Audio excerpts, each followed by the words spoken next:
کہ ہمارے بزرگوں کا بندہ مرید ہونے آ گیا تھا ذرا چودھری آدمی آگے عرض کرتا ہے حضرت میرا دل کرتا ہے فقیری کرن تے آپ نے فرمایا چودھری جا فقر تے چودھرا زد نہیں ایک دوجے دی کٹھیاں نہیں رہنا اے تلوارا نہیں ایک نیام چ رہ سکتی یا فقر تے یا چودھرا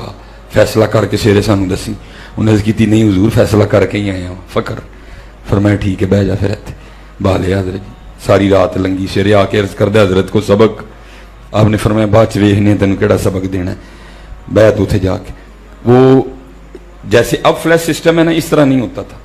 تب وہ گندگی اٹھانے کے لیے گھر میں چوڑی آتی تھی حضرت وہ چوڑی جدوں آئی نا آپ نے فرمایا چل ذرا چیک تے کریے چودھری دے اندر دا کی حال ہے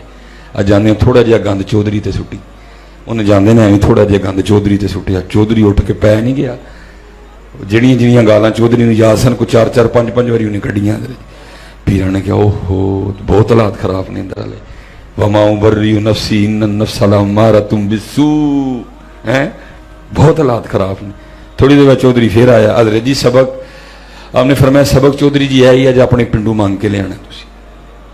انہوں نے کہا یہ کیڑا سبق ہویا آپ نے فرمایا پیر میں آواں کہ توں ڈاکٹر میں آواں کہ توں حکیم میں آواں کہ توں میں تجویز کراں گا کہ تیری روح تے بیمار دل دا علاج کیویں کرنا ہے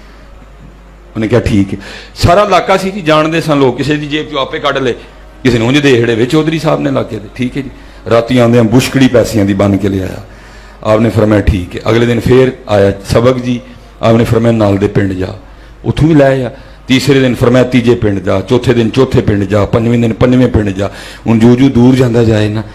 اتنے پھر ہن رگڑائی شروع ہوئی ہے جی لوگ گلاں کرن او چودھری اپنا سوٹ ویکھ اپنا قد ویکھ توں کی منگن دے جا جا کے کوئی کام کر چل مزا کر تو جی سارا دن حضرت جی ہونی ہے سارا دن ہونی تو بچا بچا کے نہ رکھ سے کہ تیرا آئینہ ہے وہ آئینہ ہے جو شکستہ ہو تو عزیز تر ہے نگاہ آئینہ ساز میں اس دربار جو ٹوٹے دل چل دے نہیں پن ہے کس دن پن ہے شیشے اندر آ لیں روز ٹوٹنا چودھری دا شیشہ حضرت روز کتے پا ہونی حضرت روز لوکاں نے گلاں کرنی کوئی ایک مہینہ لنگ گیا بیچارہ آ کے بیٹھا سی وہ چوڑی چلی پیرا نے آخیا سوٹا والا ویکھی مہینے جی کتنا کا فرق پیا ہے انہیں پھر سٹیا پھر پی گیا لیکن وہ والا رنگ نہیں واہ بھی کام کٹ گیا دا سی لیکن یہ بھی ہے سی آپ نے پھر مہینہ رگڑیا پھر رگڑائی ہوئی پھر رگڑائی ہوئی پھر رگڑائی ہوئی جند مر گئی حضرت 2 مہینے لنگے پھر بیٹھا سی چوڑی آئی آپ نے فرمایا سوٹا والا اج کی کردا ہے جانے چوڑی نے نہ پھر تھوڑا جہا سٹیا تو تے ویکھ کے چوڑی نوں کہندا اج تھوڑا نہ سٹ اج جنہ ہے سارا میرے تے سٹ دے جنہ ہے اج میرے تے سٹ دے سارا حضرت اٹھے تے جا کے سینے لایا فرمایا چودھری ہن تیرا رنگ گواچ گیا ہن اسی اپنا رنگ بھران گے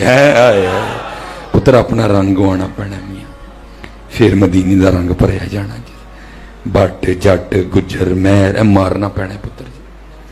میرے لو میرے پیر صاحب فرماندے نے یار کی کریے اسی تے بڑی محنت کرنے ہیں ساڑھے سلیمان دا پھر گجر جاگ پیندا ہے یہ مارنا پینا ہے حضرت بس تیری ایک کی پہچان رہ جی حضور دا فقیر حضرت اینو مارنا پینا ہے تینوں اندر دا گجر مارنا پینا پھر کوئی ہے ہی ہو سکتا ہے تیری گل بن لیکن پتر اسی پالنے پہ دن بدن اسی دن بدن پالنے پہ چوڑیاں والیاں ناز وخاون تے دور نکالیاں اور پتر لف کے تے بندہ زمانے جیت جاندہ ہے میں ایک دن نا جیسے آپ کے فیصل آباد میں گجرات بیان کرنے کے لیے گیا وہ وہاں میں نے اپنے پیر و مرشد اپنے دادا پیر و مرشد کا کو 2-3 بار نام دیا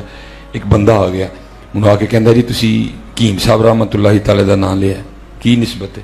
میں جی جو کچھ ہے چولی چوڑاں دا جی میرے گلے لگ کے رو پیا اور جنہوں نے بلایا سی نا انہوں نے کہنے لگا یہ پرونا مینوں دے دیو میں گھر کھڑنا ہے وہ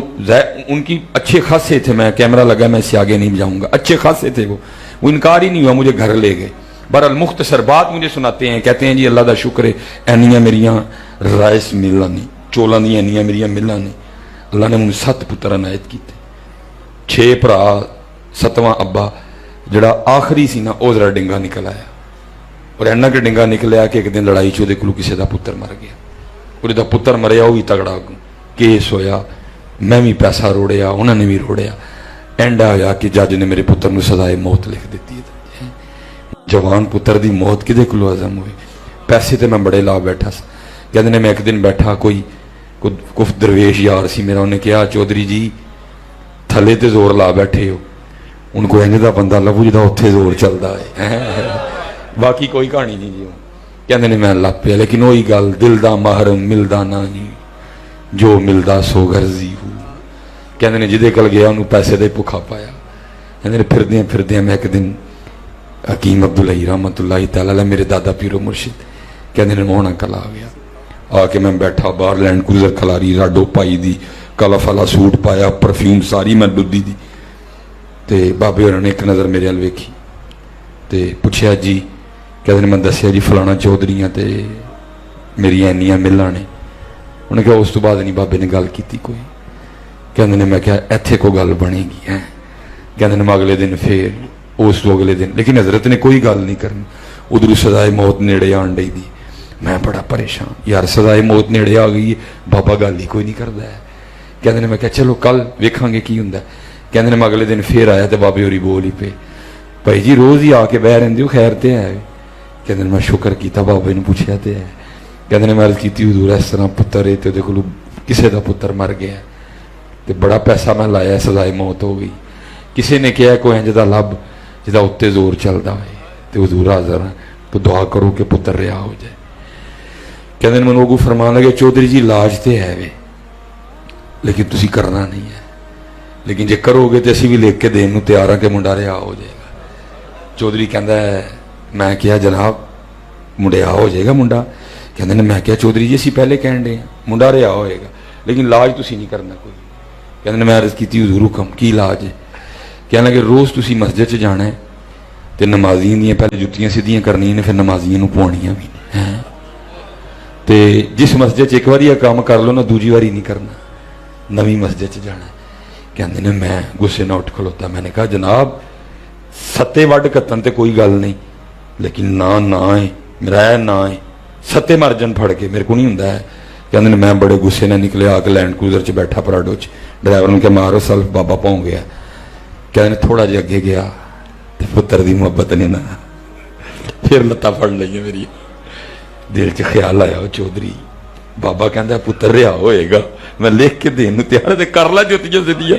फिर कहा नहीं होए तू चौधरी है काम किवें करना है। लेकिन कहते ने चौधरी हार गया तो पुत्र की मुहब्बत जित गई है। कहते ने मैं फिर गड्डी वापस आई, मां के फिर अर्ज की हुजूर मुंडा रिहा होएगा। उन्हें कहा हजरत मैं कहने लिख के देन नूं तैयार रिहा होएगा, जा जाके जुत्तियां सीधियां कर। कहते ने मैं ठीक है जनाब। कहते ने पहल मैं फजर च ना अपनी मस्जिद चुकी थी लेकिन की किया मैं मूँह छुपा लिया। पहले जुत्तियां सीधियां कीतियां, फिर नमाजी आए मैं जुत्तियां उन्होंने पवाइयां।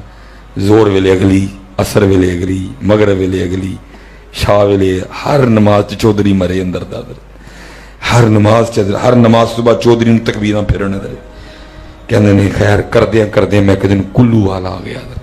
जोर दी नमाज मैं पढ़ ली, जुत्तियां पहले मैं सीधियां कर ली, बाहर आके मैं बह गया। जिहड़ा बंदा सब तो पहले जी जुत्ती नूं हथ लाएगा मैं पवावांगा।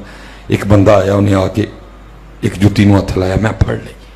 तो मैं पवान लगा तो भी बंदा परे हो गया। कहा